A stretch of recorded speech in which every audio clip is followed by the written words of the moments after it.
paz do Senhor, queridos professores. Espero que todos estejam muito bem. Meu nome é Joana Machado e é uma alegria poder estar mais uma vez contribuindo para o preparo da nossa Escola Bíblica Dominical da Igreja Assembleia de Deus de Campo Grande, presidida pelo pastor Alessandro Malafaia e sua esposa Aline Malafaia. A lição desta semana nos convida a refletir sobre o novo nascimento. E eu já vou compartilhar com os irmãos o nosso slide para nos orientar em relação aos tópicos e aos conteúdos.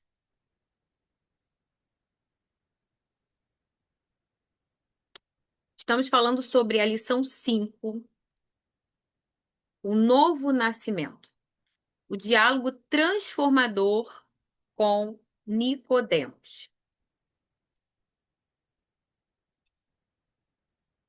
Textual. Assim que, se alguém está em Cristo, nova criatura é. As coisas velhas já passaram. Eis que tudo se fez novo. 2 Coríntios 5:17. Verdade aplicada. Somente o conhecimento intelectual da Bíblia e a boa vontade não nos dispensam de passar pelo novo nascimento para entrar no reino de Deus. Os objetivos da lição: identificar a preocupação de Nicodemos com a sua própria situação espiritual, destacar a importância do novo nascimento na vida do crente e saber que Nicodemos amou Jesus até a sua morte. Introdução. Veremos nessa lição o encontro do fariseu Nicodemos com o Filho de Deus, que lhe fala sobre a necessidade do novo nascimento. Além do singular encontro, abordaremos outros dois textos no Evangelho de João que mencionam Nicodemos. Com a indispensável ajuda do Espírito Santo, é possível extrair desses registros lições preciosas para o nosso crescimento em Cristo. E esse é o desejo do meu coração. Que o Espírito Santo esteja conosco ao longo dessa aula para que nós possamos, de fato, extrair e crescer em Cristo, através da palavra, através do conhecimento. O tópico 1, conversando com o Filho de Deus. O subtópico 1.1 fala um encontro improvável.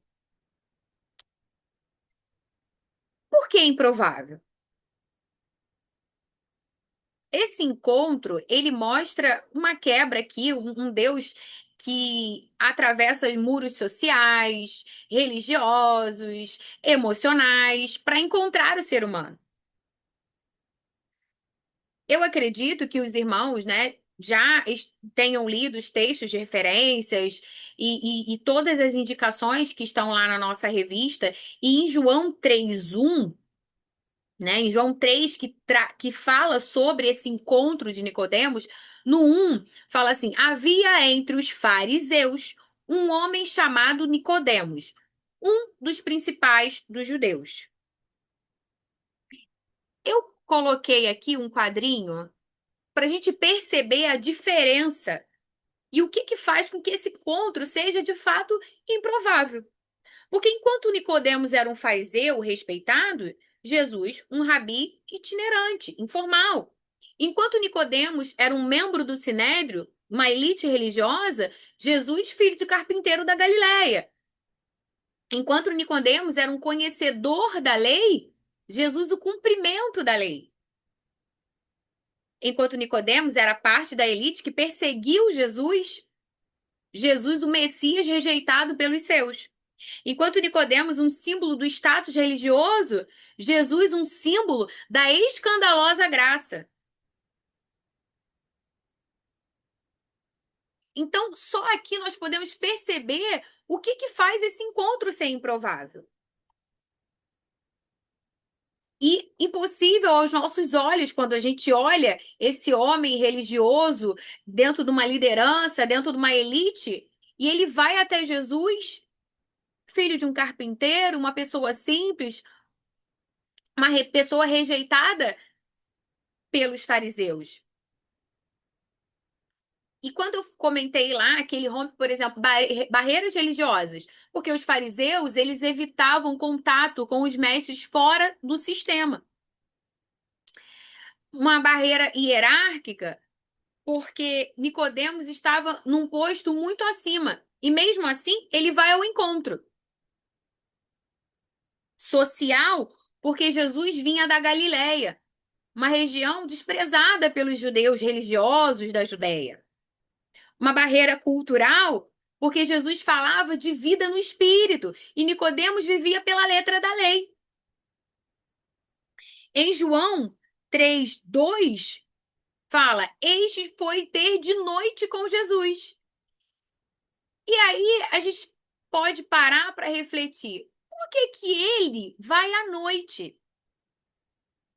Porque essas diferenças entre eles podem ter trazido medo de uma exposição, de ser vinculado a alguém que desafiava os pilares do judaísmo tradicional. Até porque ainda era uma curiosidade de Nicodemos, não uma convicção. Ele foi atrás de respostas. E trazendo para os dias atuais, podemos pensar: quantas pessoas estão buscando respostas, mas ainda com medo da opinião alheia? Quantos líderes estão espiritualmente vazios, mas não têm a liberdade de admitir a sua sede? Um ponto central é o encontro que pode mudar tudo. Mas esse encontro exige coragem para sair das sombras da religião e entrar na luz da verdade.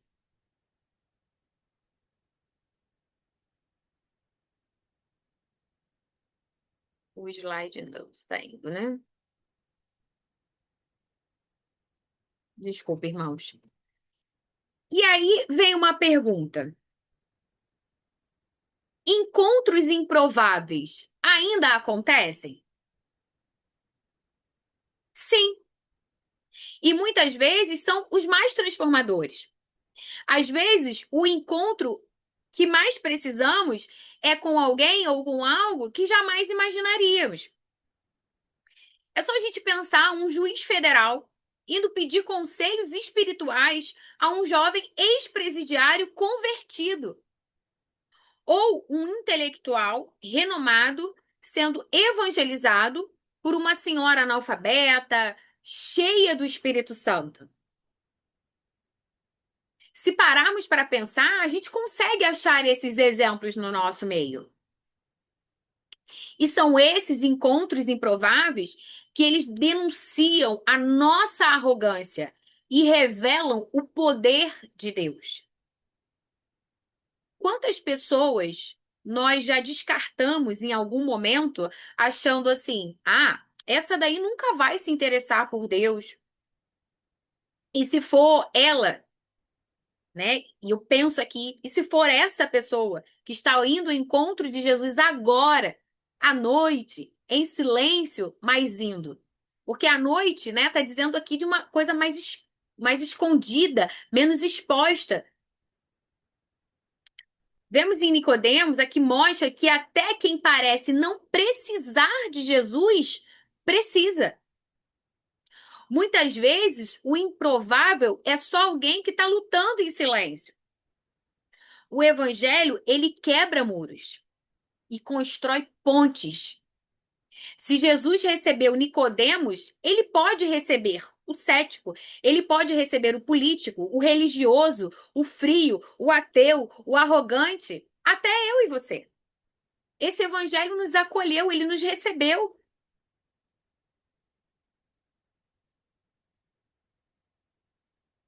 E aí é bom a gente refletir e até induzir, né, os nossos alunos a refletirem em quem seria o Nicodemos dele.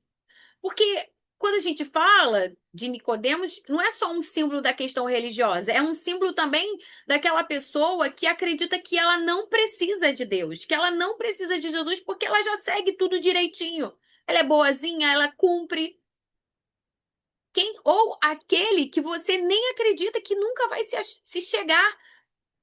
Quem seria o seu Nicodemos? pense em alguém que, humanamente, para você, você acha improvável de buscar a Deus. E eu já vou começar o tópico nos desafiando, e é importante, de repente, a gente pensar sobre isso, né? Desafiar os nossos alunos a começar a orar por essa pessoa durante a semana. Mas mais do que orar pela pessoa, é orar por nós. Para que quando essa pessoa chegar, quando esse encontro acontecer, estejamos prontos como Jesus. Não com uma acusação, mas com verdade, com graça.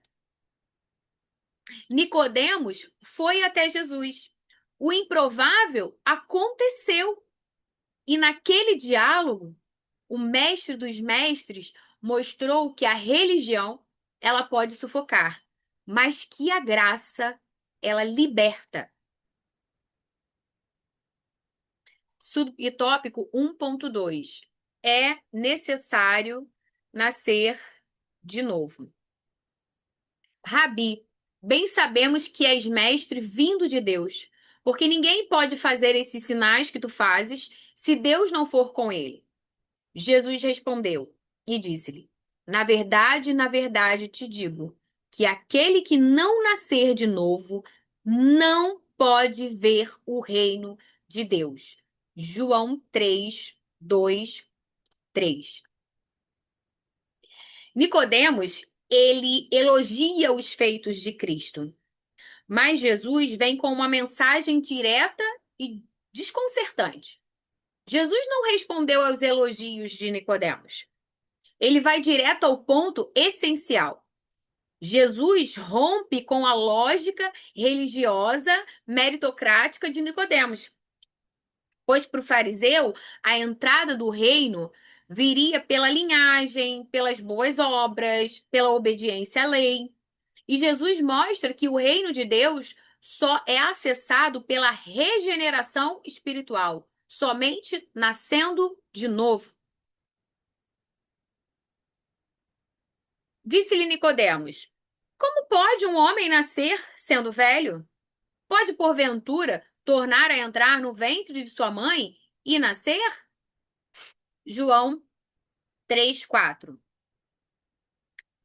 E a gente pode pensar, Nicodemos era um homem cheio de conhecimento. E por que Nicodemos teve tanta dificuldade para entender?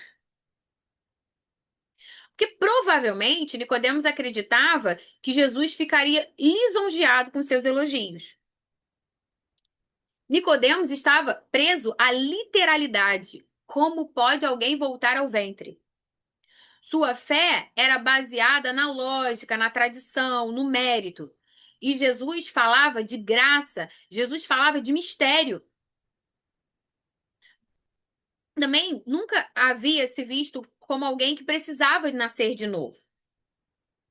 Nicodemos não percebia que existia algo que ele precisasse. Ele achava que ele já estava pronto. E nascer de novo, para ele, era inconveniente e era confuso. Porque nascer de novo implicaria em começar do zero também.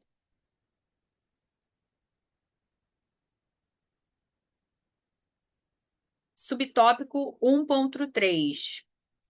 O que significa nascer de novo?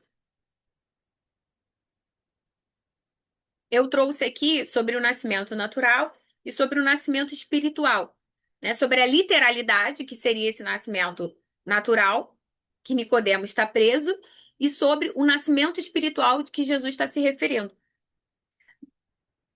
No nascimento natural, somos gerados pelo sangue.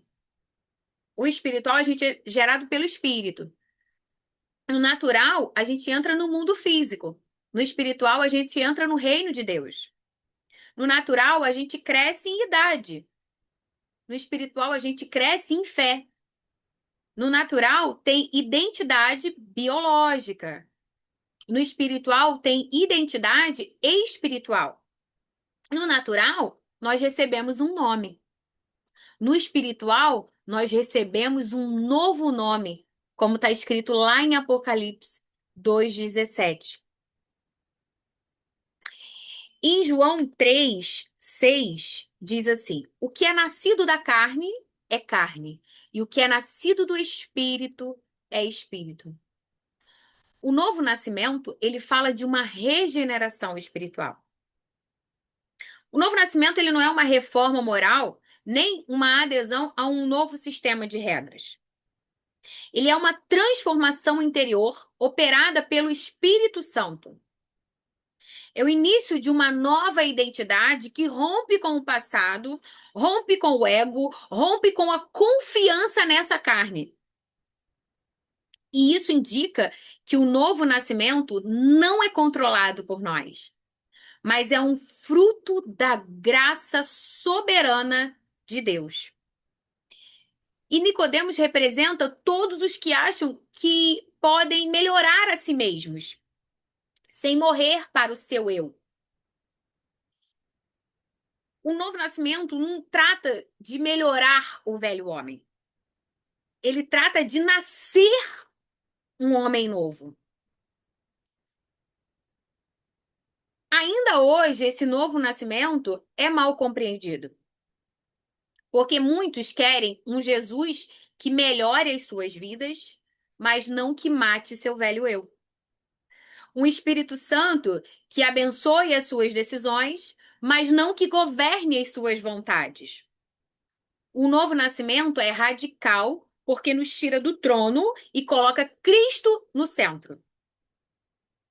Se Jesus dissesse hoje para mim, Joana, ou para o irmão, olha, é necessário nascer de novo. O que isso significaria em nossa vida prática? Nicodemos achava que precisava melhorar só. Então, peraí, vamos ver. Jesus mostrou que ele precisava morrer para o velho e nascer para o novo.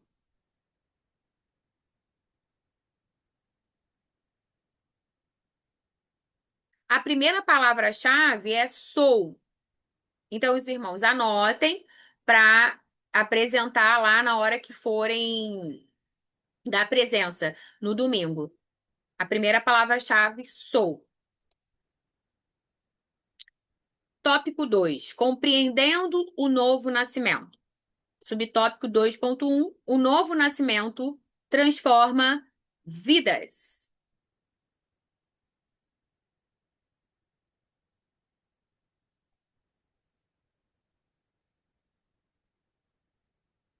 O slide não passou e aí ele passou demais, né?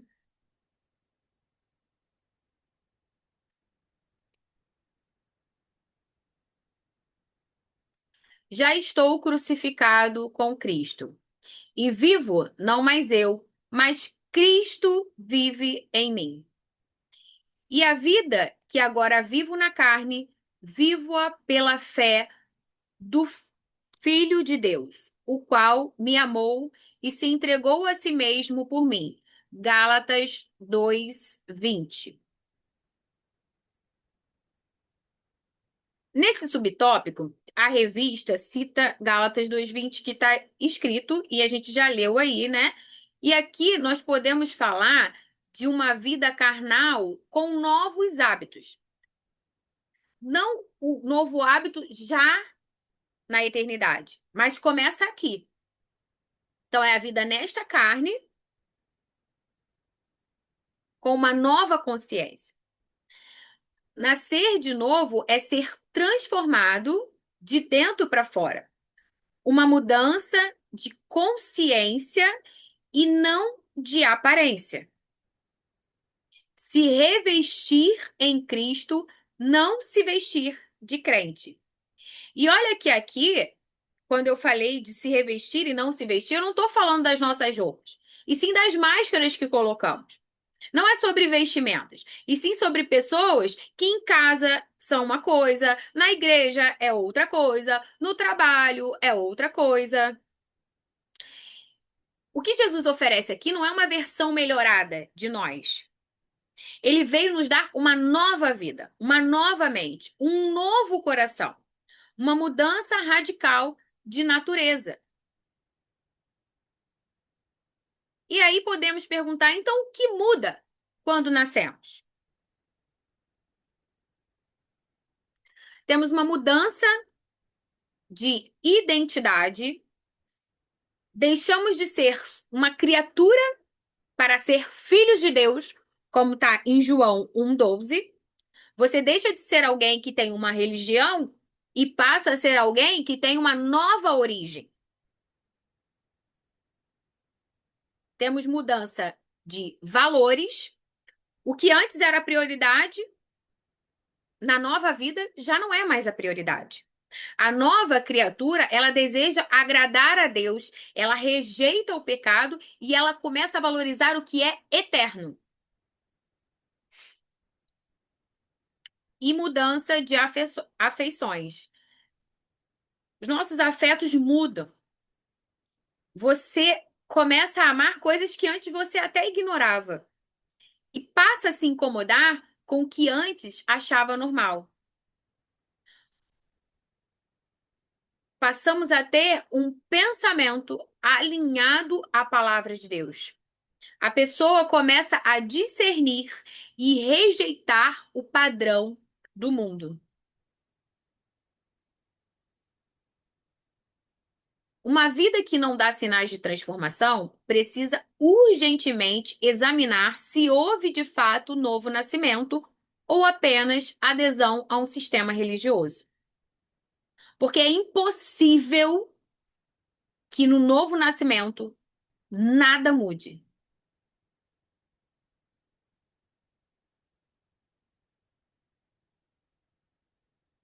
Quem nasceu de novo não precisa gritar que mudou. Os frutos gritam por ele.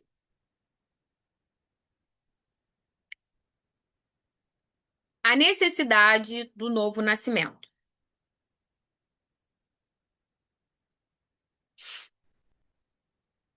Em verdade te digo que se alguém não nascer da água e do espírito, não pode entrar no reino de Deus. Não é uma opção, é uma exigência. Jesus não diz aqui, seria bom se você pudesse, seria muito legal se você nascesse de novo. Ele afirmou com autoridade: se alguém não nascer de novo, não pode ver o reino de Deus.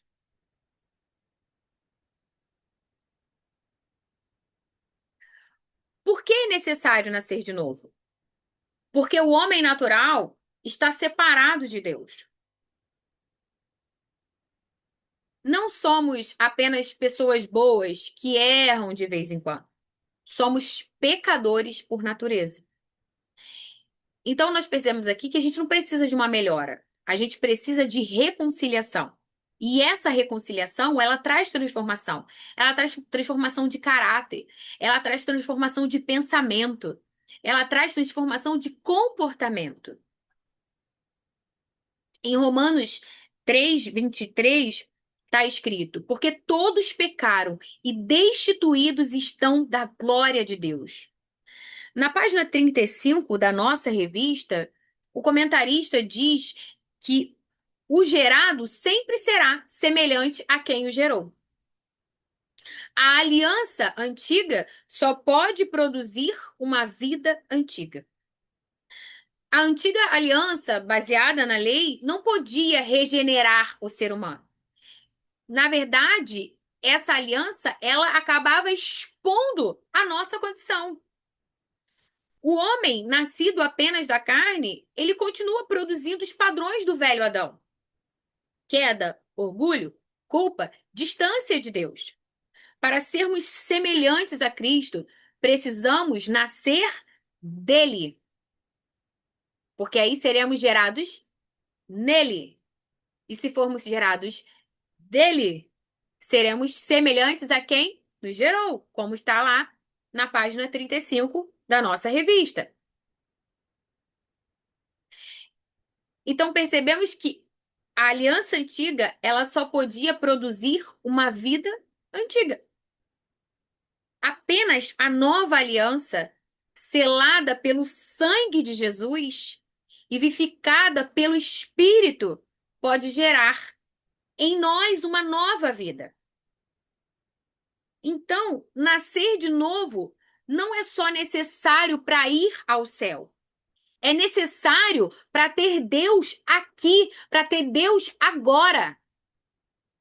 E através do novo nascimento, nós voltamos para casa, voltamos para o Pai e voltamos a ser aquilo que ele sempre sonhou que fôssemos.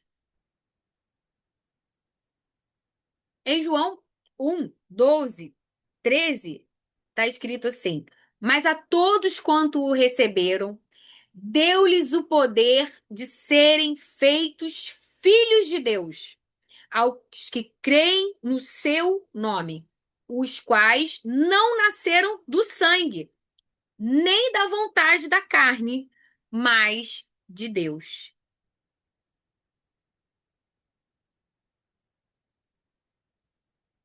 Subtópico 2.3: A ação do Espírito Santo no novo nascimento. Em nossa revista, o comentarista fala do papel do Espírito Santo na criação e que a regeneração também era obra do Espírito Santo, que somos feitos filhos de Deus pela operação do Espírito Santo. Como já falamos anteriormente, antes do novo nascimento, estamos mortos em nossos pecados e através da operação do Espírito Santo recebemos vida. Se pensarmos aqui, temos muitos exemplos bíblicos de transformação através dessa obra, né? Zaqueu, corrupto, avarento, transformado, generoso, arrependido. Paulo perseguia a igreja, transformado, apóstolo da graça.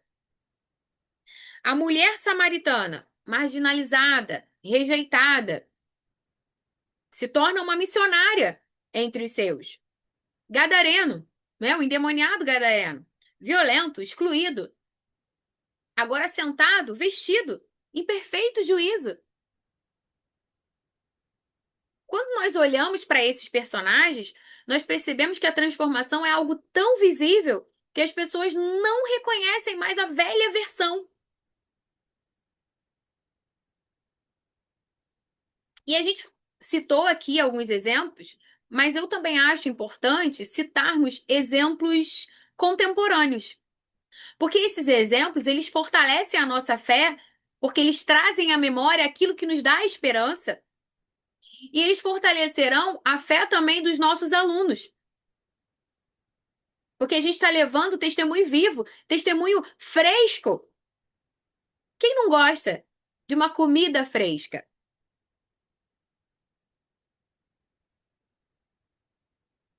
Em João 3,8, fala assim: O vento sopra onde quer. Assim é todo aquele que é nascido do Espírito. E como eu falei de alimento fresco, de exemplos, né, vividos, eu quero falar hoje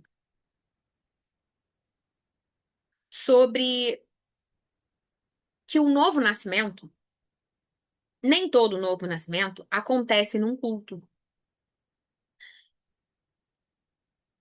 Às vezes ele acontece num silêncio, num quarto, numa estrada ou dentro de alguém que ninguém imaginava que seria transformado. Eu conheci um homem cujo a presença causava um certo medo. Ele era um pouco grosseiro, frio, rígido, um jeito meio justiceiro, daqueles que resolvia tudo na força. A esposa desse homem o temia.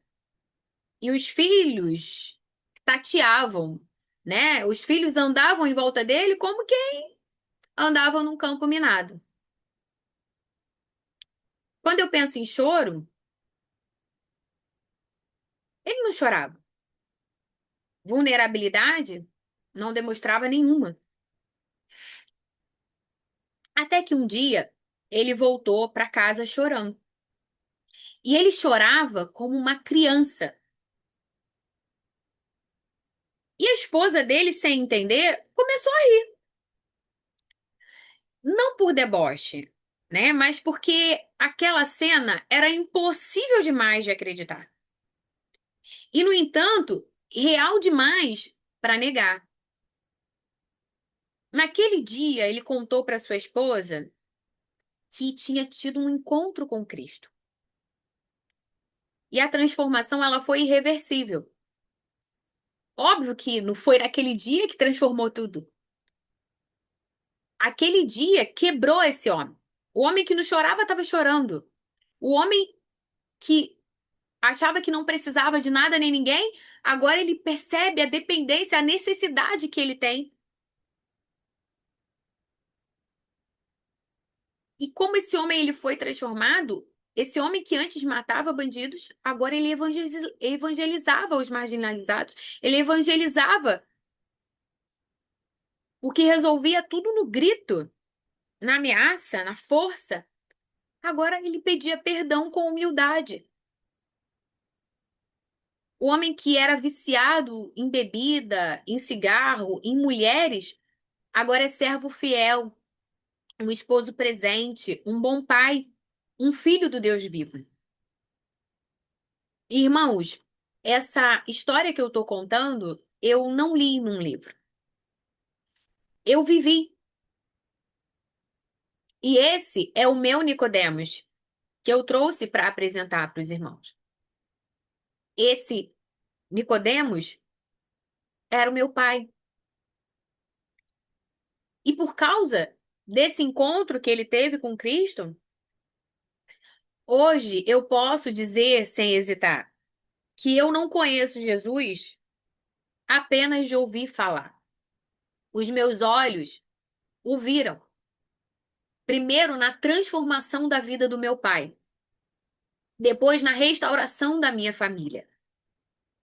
A minha família tinha tudo para dar errado. Mas hoje essa família ela vive debaixo da graça, sustentada pelas mãos de Deus e servindo a um Senhor com alegria e com reverência. Uma família que, como eu falei, tinha tudo para dar errado, mas a graça do Senhor nos alcançou. E pela graça do Senhor, não deu errado, deu certo. E aí agora eu quero fazer novamente uma pergunta. Quem é o seu Nicodemos? Alguém que você acha improvável demais, alguém distante demais, alguém endurecido demais. A gente tem que lembrar que o novo nascimento não é uma obra nossa, não é algo gerado por nós, é algo gerado em nós e é gerado pela obra do Espírito Santo. E como o versículo anterior que a gente leu aqui disse, o vento sopra onde quer, o Espírito, ele sopra onde quer e ninguém está fora do alcance dessa graça. Nem você, nem eu, nem a sua família, nem seus filhos, nem seu esposo, nem sua esposa, seus pais. Não importa se é o seu vizinho, não importa se essa pessoa aparentemente é improvável, se é uma pessoa distante, fria, rígida, cética.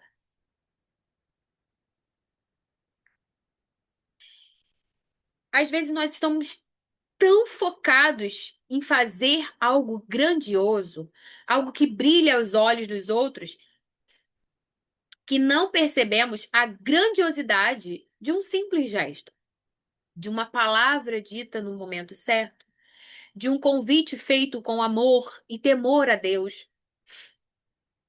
A pessoa que foi usada por Deus na conversão do meu pai, talvez nem imagine o que aconteceu depois daquele encontro. Eu confesso para os irmãos que eu não sei, mas uma coisa eu sei. Porque uma semente foi plantada com fidelidade, gerou uma árvore frutífera que abençoou toda uma geração. Aquela pessoa não pregou para multidões. Ela falou somente com o homem. Mas esse homem, que antes um lobo, se torna uma ovelha. Irmãos, não subestimem o que Deus pode fazer através de uma conversa, de uma lágrima, de um abraço, de uma oração. O reino de Deus é feito de sementes que o mundo despreza, mas que mudam histórias inteiras. O evangelho, ele não melhora pessoas ruins. Ele faz nascer pessoas novas. Então, permita-se ser usado. Ore por essa pessoa. Convide essa pessoa, não desista. Não desista do seu Nicodemos. E se esse Nicodemos não tiver a coragem de ir à noite, que ele seja transformado pelo seu exemplo, pela sua transformação, pela sua vida. Porque as nossas vidas, elas são testemunhos. E nós precisamos nos preocupar com a nossa conduta. Porque ela evangeliza, elas chegam antes das nossas palavras. A segunda palavra-chave é nova. Então, a primeira palavra-chave é sou, e a segunda palavra-chave, nova.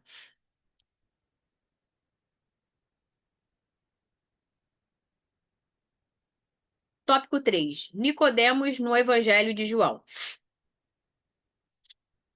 O encontro de Nicodemos com Jesus não termina em João 3. Nicodemos reaparece discretamente, mas de forma significativa duas vezes mais, revelando que o novo nascimento foi de fato acontecendo dentro dele, que foi aquilo que eu até comentei lá. Eu falei assim, não foi naquele dia que tudo mudou, mas naquele dia trouxe a consciência do meu pai que ele precisava de mudança. Trouxe a consciência que ele precisava conhecer a Deus. E esse conhecer, esse contato que trouxe a transformação.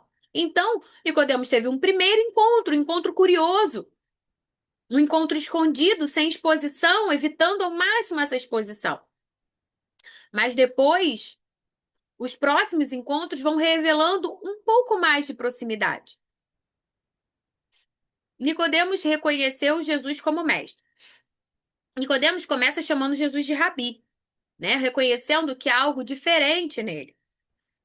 Mas ainda é um reconhecimento limitado, raso, meio racional, baseado em sinais, tanto que ele cita, né, para Jesus, mas não é ainda uma fé.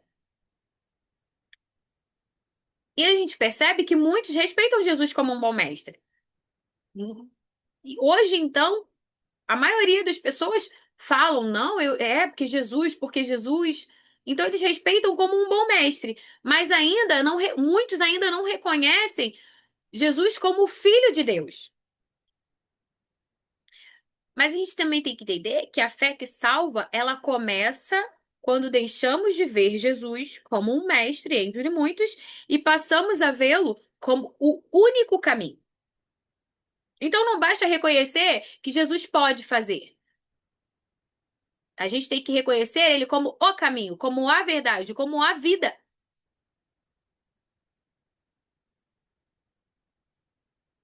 Nicodemos rejeita a condenação do mestre. Em João 7,51, Nicodemos fala assim: Acaso a nossa lei julga o homem sem primeiro ouvi-lo e saber o que ele faz? Agora Nicodemos já assume uma postura pública. Mesmo que de uma forma sutil, ele se levanta no sinédrio, onde Jesus estava sendo atacado, e defende o princípio da justiça. Vemos aqui o início da coragem, porque agora já não é mais no escuro. Agora já não é escondidinho. Ele não faz uma defesa explícita da fé dele em Jesus, mas ele impede um julgamento injusto. É como se ele dissesse: antes de crucificarem esse homem, ouçam-no de verdade. A fé verdadeira ela nos tira do anonimato.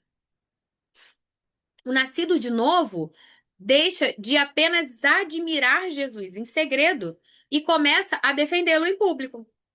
Ainda que isso custe uns prestígios, algumas amizades, a reputação.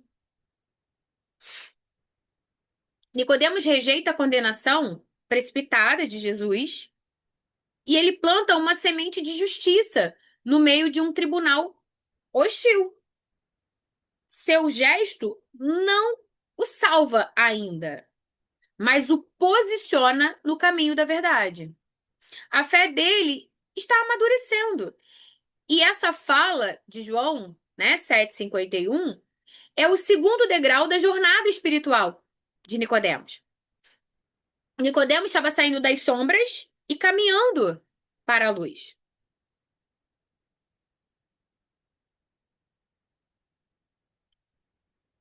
Nicodemos leva especiarias para ungir o corpo de Jesus. Em João 19:39, diz assim: E foi também Nicodemos levando quase 100 arráteis de um composto de mirra e aloés.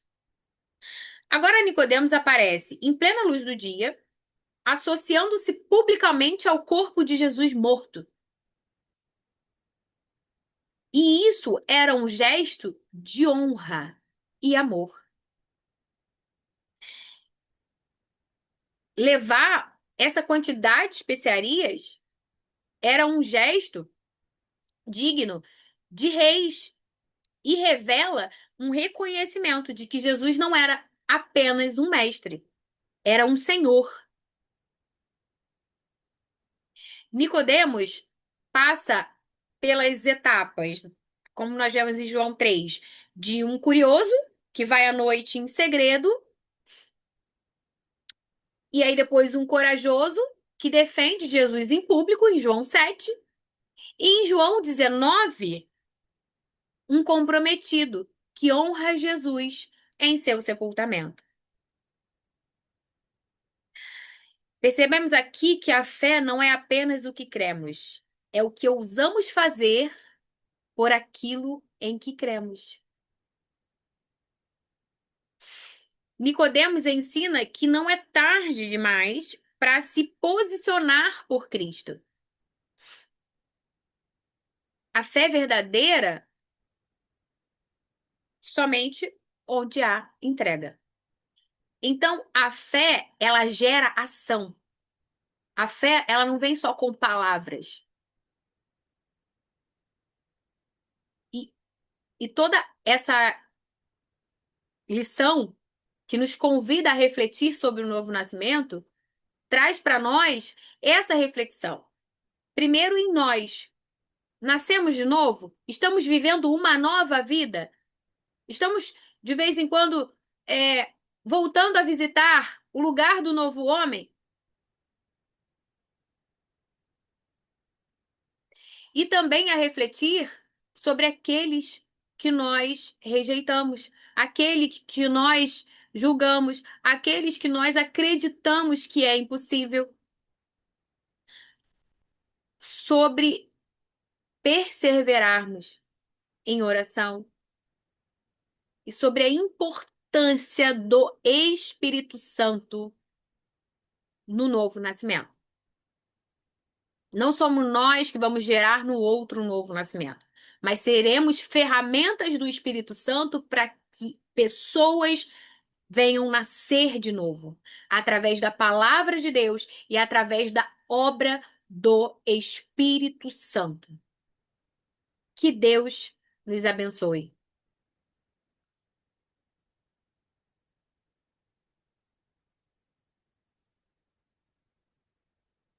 Irmãos, eu já ia finalizar, eu peço até desculpas, mas vamos voltar aqui.